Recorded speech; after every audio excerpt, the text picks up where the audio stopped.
So ano ba yung mga dapat nating tandaan para magkaroon tayo ng engaging content? So let's use the acronym GOAL. G stands for goal. Ano ba yung goal mo or purpose mo? Bakit mo tinurn on ang iyong professional mode or bakit ka gumawa ng Facebook page?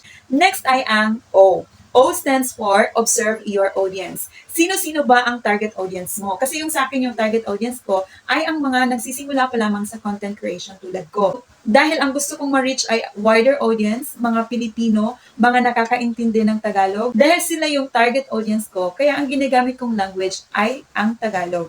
Para mas maintindihan ako ng nakakarami. Then, ang sunod ay ang letter A. Ano ba yung letter A?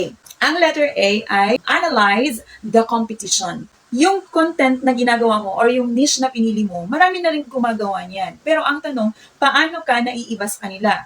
Ano yung kaibahan na meron ka sa kanila na babalik-balikan ka ng iyong mga followers. So, importante na i-consider mo ang pag-analyze ng iyong competition para doon magkaroon ka ng idea kung paano mo mas mai-improve ang iyong sariling mga content at mag-excel ka doon sa iyong ginagawa. At yung panghuli ay ang letter L, learn from inspiration. Sino ba yung mga inspirasyon natin? Sila yung mga kapwa nating content creator na gumagawa din ng content na kagaya natin. So, gawin natin silang inspirasyon, kumuha tayo ng ideya mula sa kanila, at gamitin natin yung mga ideyang yun sa paggawa ng sarili nating mga content.